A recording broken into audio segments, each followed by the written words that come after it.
देखो, बाबा रामदेव जी की जन्मभूमि थे उंडू कश्मीर, यहाँ से 90 किलोमीटर दूर है। ये बाबा यहाँ भैरू राक्षस की ये जन्मभूमि थी। तो भैरू को मारने के लिए बाबा रामदेव जी या बालक का रूप करके यहाँ आए थे, बालीनाथ की धूनी। और फिर भैरू को यहाँ से 5 किलोमीटर कैलाश टेकरी के पास है भैरू गुफा, वहाँ भैरू को मार के फिर बाबा रामदेव जी ने यहाँ पोकरण का निर्माण किया। तो पोकरण की धरती पे बाबा रामदेव जी के पैर हुए। तो पोकरण एंड में भैरू राक्षस बोला कि बाबा मैं यहाँ भूखा मर जाऊँगा, तो कि मेरा जो भादवा मेला लगेगा उसमें 1 लाख इंसान इकट्ठे होंगे, उसमें एक मानस तुम्हारा होगा। तो भादवे मेले में हर साल कोई किसी रूप में भैरू को बलि लगती है। तो बाद में रामदेव जी ने बोले थे कि जो ये धरती पे ज़्यादा बारिश नहीं होती ना, तो पोकरण ठाकुर साहब के आपको बाकले नोखेंगे। बाकड़ा होते जो अनाज का, वो बकरा काट के डालो बल्कि ऐसे वो बाकले देते हैं उनको, तभी ये बारिश होती है। तो पोकरण ठाकुर साहब के और इनके जो है ना बाबा रामदेव जी के यहाँ से ये बाबा रामदेव जी इधर ही रुकते थे, आते थे। ये ना फूल महल जिसमें बाबा रामदेव जी का रहते थे, अजमल जी वगैरह यहाँ। फिर अजमल जी को यहाँ राज तिलक दिया गया ये। और ये लाछो बहन की सब शादी हुई थी ना उस राठौड़ों में, तो इसी फोर्ट को मतलब लाछो बहन के रूप में इनको दहेज में दिया हुआ है। तो बाबा रामदेव जी राजस्थान में क्या खूब बारिश हो रही थी, तो किसान लोग खेती बुआई करने जा रहे थे। तो अजमल जी किसान जो अजमल जी द्वारका की पूजा घर करके लौट रहे थे, तो अजमल जी को देख के सब किसान वापस जाने लगे अपने अपने घरों में। तो अजमल जी ने पूछा कि वापस क्यों जा रहे हो, कि बारिश को खूब हुई है, तो कि अनाज आप बांध जाओ इसलिए अनाज नहीं बोएंगे, अशुभ मानते थे। अच्छा। तो अजमल जी को मन में ठेस पहुंची। अजमल जी ने जाके अपनी पत्नी को बात सुनाई। पत्नी ने बोला कि आप भगवान के जाते हो द्वारकाधीश, तो वहाँ से मन्नत मांगो। तो दूसरे दिन मन्नत मांगने गए ना, तो पत्थर की मूर्ति बोल ना पाई। अजमल जी को गुस्सा आया, जो भगवान को लड्डू की मारना शुरू कर दिया। लड्डू की मारना शुरू किया ना, तो पुजारी बोला भगवान यहाँ कहाँ है, भगवान तो अभी दरिया में सो रहे हैं। मतलब भगवान को पत्थर मारना शुरू कर दिया। भगवान को पत्थर मारना शुरू कर दिया। गुस्सा आ गया अजमल जी को, गुस्सा आ गया कि मैं इतने रोज आता हूँ आपके यहाँ, आपने कभी मेरे को दर्शन नहीं दिए, ऐसे करके गुस्सा आ गया और भगवान को लड्डू की मारना शुरू कर दिया। हाँ, भगवान को लड्डू मारना शुरू कर दिया। तो भगवान ने फिर पुजारी बोला भगवान यहाँ कहाँ है, भगवान तो अभी दरिया में सो रहे हैं। अजमल जी कूद गए दरिया में। दरिया में कूद गए। उनको तैरना नहीं आता था, तब वो पानी के अंदर से प्रकट हुए भगवान। फिर भगवान ने उनको वचन दिया कि जा मैं तेरे घर अवतार लूँगा। तो ब्रह्मदेव तो माँ की कोख से जन्मा, और उसी सायकाल बाबा रामदेव जी वो वचन कर दिया ना, उस सायकाल बाबा ब्रह्मदेव पालने में सो रहे थे। तो बाबा रामदेव जी चल के ऐसे कुमकुम के पगले मड्डे और मंदिरों में घंटी वगैरह बजने लगी, और वो जाके ब्रह्मदेव के साथ सो गए। सोते ही ब्रह्मदेव की चुटकी भरी तो बच्चा रोने लगा। तो माता ने देखा भाई बच्चा रो क्यों रहा है, देखा तो एक बच्चे की जगह 2 बच्चे।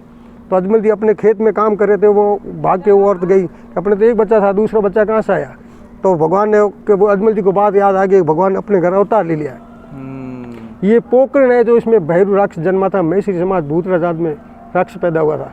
वो क्या हर इंसानों को खाना उसने शुरू कर दिया था।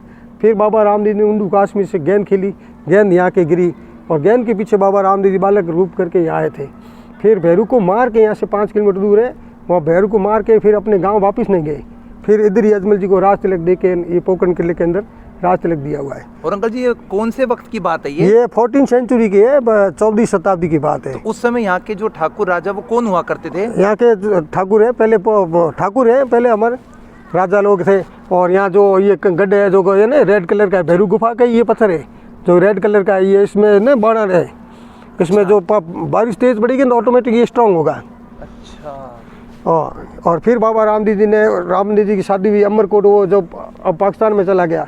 फिर सुगना बहन को पिंगलगढ़, फिर लाचो की शादी हुई ना, उसमें ये बोलते हैं कि सब इनको दहेज में दे के रामदेव जी ने यहाँ से 12 किलोमीटर जाके समाधि ली। समाधि लेने के बाद में अपने तंवर कुल को बोला था कि मेरी समाधि वापिस मत खोलना, आपके पीढ़ी दर पीढ़ी पीर होंगे। तो उनके माँ से भाई थे अड़बू जी और पाबू जी, वो राम और लक्ष्मण का अवतार है, वो सिर मुंडन कराने के लिए आ रहे थे। तो वो देख के उन्होंने देखा तो बाबा रामदेव जी उनको रास्ते मिल गए। तो कि बाबा हमने सुना कि समाधि ले ली, तो कि सब बकवास है, तुम घर चल मैं आ रहा हूँ। जो समाधि में चीज़ें डाली ना वही चीज़ें अड़बू जी बाबू जी को दे दी कि ये मेरी बहन सुगनों को दे देना, ये मेरी बहन माता जी को दे देना। वहाँ सब तौर कुल बैठे थे, ये तो हमने समाधि में चीज़ें डाली थी, आपके पास कहाँ से आई। तो किसी ने देखा कि बाबा रामदेव बेवकूफ़ बना के निकल गया होगा, तो किसी ने खोदना शुरू किया। तब अंदर से आवाज़ आई, जाओ तोरो कुल मैं शराब देता हूँ, अब आपके पीढ़ी दर पीढ़ी पीर नहीं होंगे। और ये भादवा मेला में आए ना, उसमें बांट के खाना, छल कपट मत करना। इसलिए भादवा मेला जो जारी खुलती है ना, उसके बाद में सब तौरों को अपना हिस्सा मिलता है बराबर। अच्छा, जो बाबा रामदेव है तंवर राजपूत में हाँ, आते तंवर हैं। तंवर राजपूत के घर अवतार हुआ था। अच्छा, और आज के समय में देश दुनिया के दूर दूर के लोग देखने आते हैं बाबा ये रामदेव तो को सब जगह आते हैं, आते विदेशी भी आने लगे आने लगे। बाबा रामदेव जी के, और बाबा के भगत बन गए विदेशी भी, वो भी साधु बन गए। तो बाबा रामदेव जी का जो ज्यादा जिक्र होता है वो भैरव राक्षस को मारने के बाद बाद ही बाद शुरुआत हुआ। ये कलयुगी अवतार है बाबा रामदेव, कलयुगी। और ये आज के ज़माने में सत्य है। कोई लोग दंडवत करके आते हैं, कोई गुट्टे खा के आते हैं, कोई कैसे करके आते हैं, उस हिसाब से आते हैं। तो भगवान का साक्षात अवतार ही अवतार है। ये बाबा की कर्म भूमि है ना, पोखरण। पोखरण बाबा के कर्म भूमि है पोखरण। ये जो गढ़ है, तो इसमें भैरव जब हमारे बारिश नहीं होती ना, तो पोखरण ठाकुर साहब यहाँ से बाकले नाकते हैं, तभी ये बारिश होती है। तब यहाँ के राजस्थान में देखो ना आप, तो काल पड़ता है, लेकिन आज भी पोखरण ठाकुर साहब की तरफ से ही, मतलब आज भी जनता सॉलिड है। बाबा रामदेव जी की समाधि के जब बाहर हम लोग आए तो हमने यहाँ पर और भी काफ़ी सारी समाधियाँ देखी हैं। दोस्तों, ये सारी की सारी जो समाधियाँ हैं, ये बाबा रामदेव जी के ही वंशजों की समाधियाँ हैं। अलग अलग आपको पत्थर अलग अलग समय को डिपिक्ट करेंगे, और यहाँ पर हम थोड़ा सा दूर से चलेंगे। मैं नहीं चाहता कि किसी की भी समाधि पर गलती से भी मेरा पैर आए। यहाँ पर देख सकते हैं सारे ये।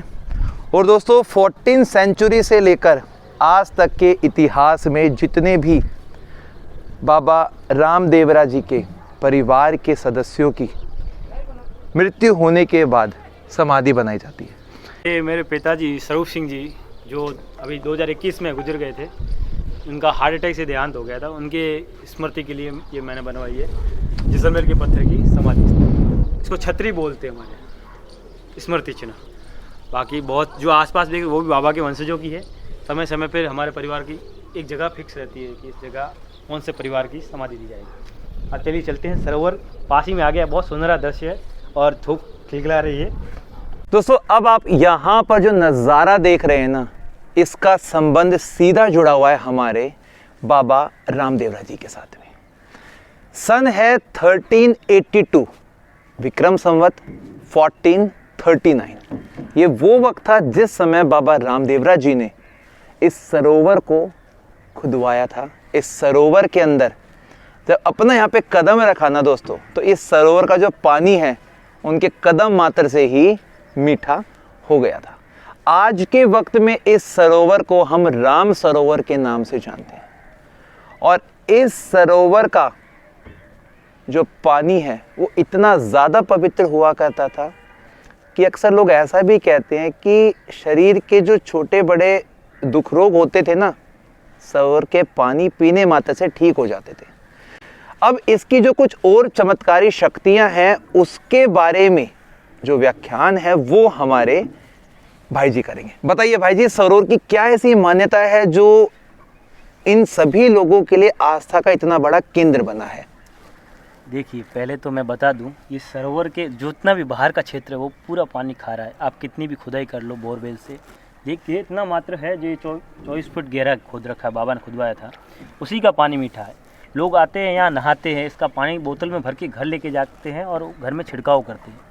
जो कहते हैं ना नेगेटिव एनर्जी, वो दूर हो जाती है। और कष्ट रोग जो आपने अभी थोड़ी देर पहले बताए, पीड़ा जो शरीर की आंतरिक पीड़ा होती है, वो पीने मात्र से दूर हो जाती है। बस बाकायदा एक शर्त है, आपकी आस्था सच्ची होनी चाहिए और बाबा पे दृढ़ संकल्प और विश्वास होना चाहिए। इनको जो है राम सरोवर बोला जाता है। बाबा ने समाधि लेने का मन में धारण किया तो बालीनाथ गुरु ने आज्ञा किया कि प्रभु आप समाधि तो लोगे, आपने 24 लीला किया, वो 24 लीला आपका समाप्त हुआ। यहाँ पर एक लीला और करके जाइए जो प्रभु आपके दर्शन करें, तुरंत प्रमाण मिले और फल प्राप्त हो। बाबा ने मन में विचार किया, गुरु के बिन ज्ञान नहीं होता है। वो स्तंभ जो दिख रहा है, वहाँ पे बाबा ने एक भाला ठोका है, सरोवर में से गंगा यमुना सरस्वती ये तीनों बहनों को प्रकट किया है। इस पानी से कोड़ियाओं का कोड़ झड़ता है, बाजड़ियाओं को पुत्र मिलते हैं, अंधेन को आँख और पागड़िया को पाँव। रामदेव बाबा के जो आरती में आते हैं कि गंगा रे यमुना बहे रे सरस्वती, रामदेव जी स्नान करें, तो स्नान करने के बाद में सबसे पहले डालीबाई जी को समाधि दिलाया बाबा ने, फिर बाबा ने स्नान करने के बाद में समाधि। और बाबा के यात्रियों से यही हम संदेश देना चाहेंगे, यहाँ आने के पर आप साबुन शैम्पू का प्रयोग ना करें। यहाँ मछलियाँ भी बहुत है, कछुए भी हैं, तो यहाँ हमें यही थोड़ा दिक्कत रहती है बाबा के भक्तों से कि वो यहाँ आते कपड़े छोड़ जाते हैं, साबुन का प्रयोग करते हैं, और हमें हर हफ्ते यहाँ की सफाई करवानी पड़ती है। बाबा के बाहर से भक्त आते हैं, वो भी सफाई करने में हमारा सहयोग देते हैं। बाकी इसका पानी घर ले जाइए, घर में छिड़काव कीजिए और सारे सुख और समृद्धि आपके घर पे आएगी।